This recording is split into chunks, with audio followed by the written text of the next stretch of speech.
ni-revive lang po ako. Then, nung nalaman ko na diabetic ako, sabi sa akin ng doktor, akala ko before na inatake ko sa puso kasi bigla akong bumagsak eh.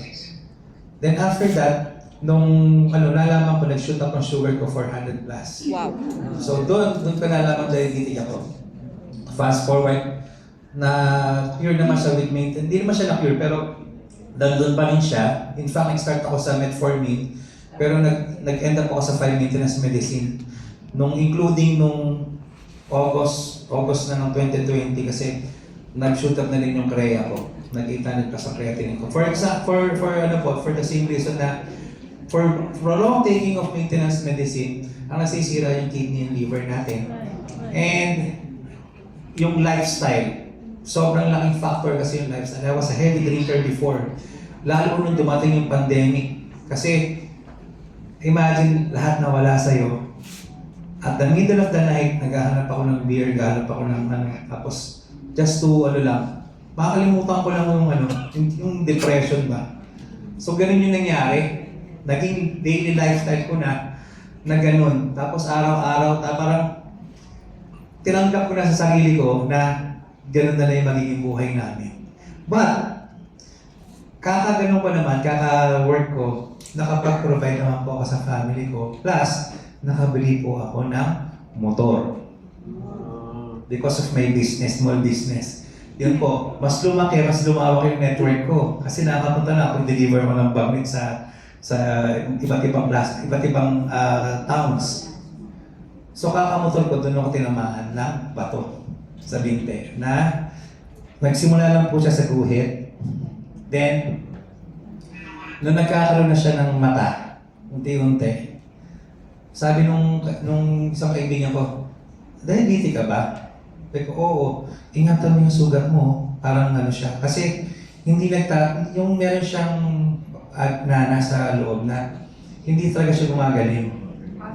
Then, nung una parang nilalagyan ko siya ng mga pinisilin, yung mga old school na pero nothing happens. Hanggang nung lumaki-laki na siya, nasa time na nagpa-check up ako sa doktor, ang sabi sa akin ng doktor, huwag ko siyang babasahin, lalagyan ko lang siya ng virgin coconut oil, tapos lalagyan ko ng topical ointment.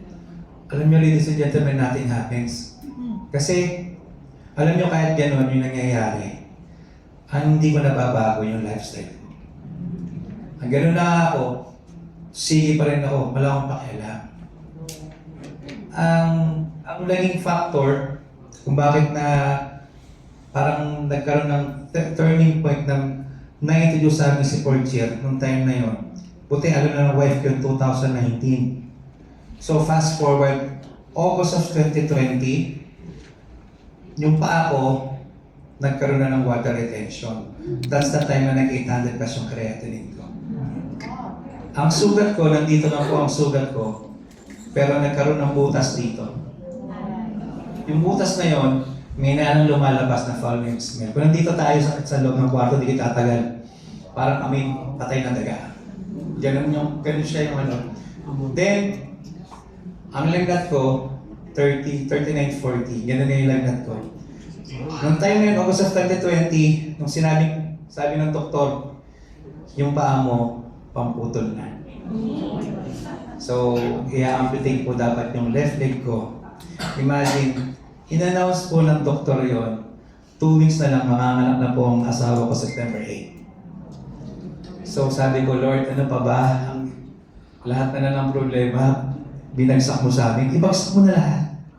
Sabi mo gano'n. Even ang sabi ng wife ko, gusto mo, ako na lang pumutol niyan eh.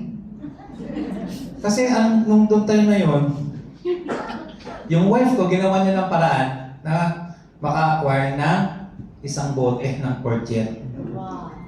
Binibigay po sa akin ng wife ko. Ito, imagine niyo po, for the first timers, ganito po katigas ang ulo ko. Sometimes ganito rin po tayo. Binibigay po sa akin yung Portier na sabi ko doon sa asawa ko, ibalik mo yan.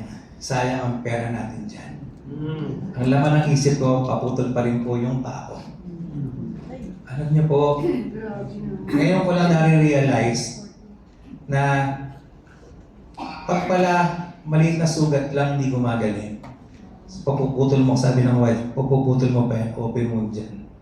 Alam mo ba na walang tumatagal pag pinutula ka na?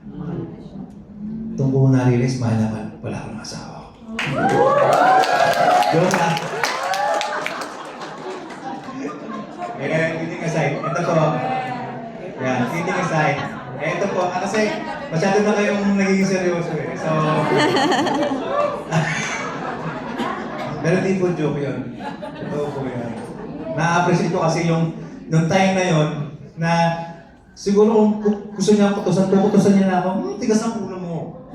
Kasi yung time po na yun, ano yun, in our life minsan, dasal tayo ng dasal. Correct. Lord, po, gawa kayo ng sign or gumamit kayo ng tao, ganyan. Nasa harapan mo na, ayaw mo pa because problemado ka. Hindi alam ni Lord kung ano ang ibibigay niya sa'yo sa tigas ng ulo mo. So, now I realize kung bakit ganun ka-willing yung asawa kasi gano'n siyang ka-confident. Not knowing, nung mga panahon hindi ako sumasama sa kanya, nagpupunta sila ng Baguio, meron siyang isang client na hindi nakakalakad because of sciatica. Nakalakad. Meron silang client na yung nanay dinala sa hospital na bedridden na, tapos yung nilagay sa ilalim ng dila, yung nakapagsalita ulit, nakatayo ulit. Hindi ko alam yun. So, gano'n siya ka-confident sa product. So, dahil wala po akong magawa, manganganak po ang asawa ko. Alam niyo po, kahit malaking lalaki ako, takot po ako sa injection. Kaya ako nung time na yun, sabi niya, sige, pag ikaw napunta sa hindi ka nakalabas, COVID ka. Eh, takot ako ma-intubate din. Kasi baka may ako nung gawin sa akin, doon ako natatakot. And isa pa sa dilema ko, lalabas ang asawa ko, na sila lang at yung anak ko, ako hindi ako kasama.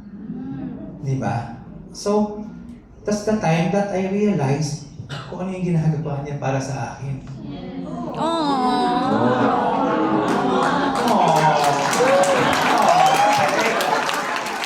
Kaya, yung time na yun, kaya ko na-realize yun kasi nga, doon ko nakita, after a week of taking the product, alam nyo, ladies and gentlemen, nawala yung lagnat ko.